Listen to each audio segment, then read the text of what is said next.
beryahan maqlayseen eedeymaha wax sal iyo raad toona lahayn oo xisbiga kulmiye ka soo yeerayay oo ahaa in telefoon lagula hadlo shacbiga Soomaaliland waxaan ugu talagalay oo qorshahayagu yahay qof walba oo reer Soomaaliland oo telefoon haysta waxaanu sameynay systemkii lagula hadlayay waxaanu diyaarinay kumanaan dhalinyaro ah oo guri walba garaaca oo telefoon walba garaaca telefoonada la idin soo diraa maaha qaar kaftana ee wadani la u codeeya waa kuwaanu qorshaynay waa kuwaanu diyaarinay qof walba oo reer Soomaaliland codkiisaanu weydiisanaynaa codkiisa ayaanu weydiisanaynaa telefoon baanu garaacaynaa waxa waliba ku xiga hadda u fiirsada waxa waliba ku xiga musharaxa madaxweyne Cabdiraxmaan Maxamed Cabdilaahi ayaa arki doontaan oo telefoonada soo garaaca qof u soo garaaca Soomaaliland isagoo codkiisa weydiisanaya beryahan maqlayseen eedeymaha wax sal iyo raad toona lahayn oo xisbiga kulmiye ka soo yeerayay oo ahaa in telefoon lagula hadlo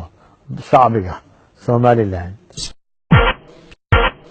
magaalada Hargeysa xarunta caasimadda Jamhuuriyadda Soomaaliland bay ku taallaa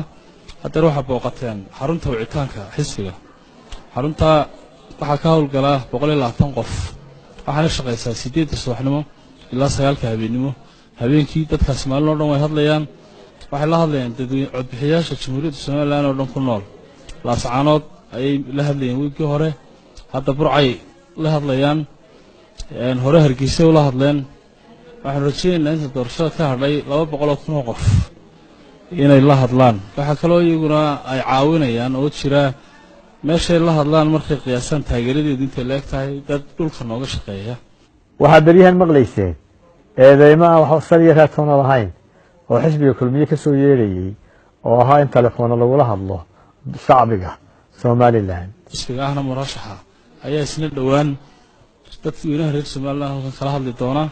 qof buu codkooda weydiisan doona waayo xaqa codbixinta waxa la qofka beelina ma laha wadarna maaha qofka Jamhuuriyadda Soomaaliland bay tahay laga martiyo inuu codkiisa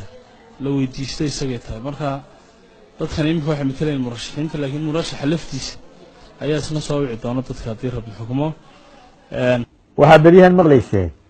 eedeymaha wax sal iyo raad toona lahayn oo xisbiga kulmiye ka soo yeerayay oo ahaa in telefoon lagula hadlo shacbiga Soomaaliland xarunta waxa ka howlgala 120 qof waxaana shaqeysaa 8 subaxnimo ilaa 9 habeenimo habeenkii dadka Soomaaliland oo dhan way hadlayaan waxay la hadlayaan dadweyne codbixiyaasha Jamhuuriyadda Soomaaliland oo dhan ku nool laascaanood ay la hadlayeen wiigii hore hadda burcay la hadlayaan waxa beryahan maqlayseen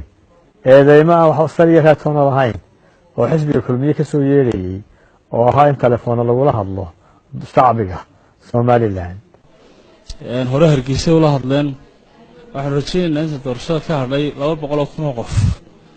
inay la hadlaan waxa kale oo iyaguna ay caawinayaan oo jira meesha la hadlaan markay qiyaasaan taageeradeedu inta leeg tahay dad dhulka nooga shaqeeya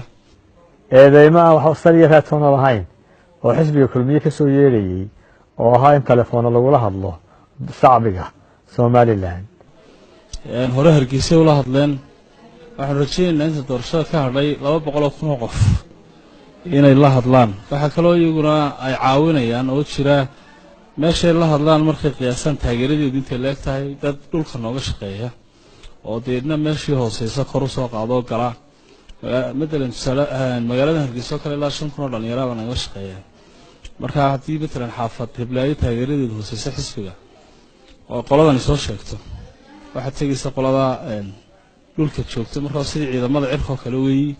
laascaanood ay la hadlayeen wiigii hore hadda burcay la hadlayaan hore Hargeysa oo la hadleen eedeymaha wax sal iyo raad toona lahayn oo xisbiga kulmiye ka soo yeerayay oo ahaa in telefoon lagula hadlo shacbiga Soomaaliland xisbiga ahna murashaxa ayaa isna dhawaan dadweynaha reer Soomaaliland halkan kala hadli doona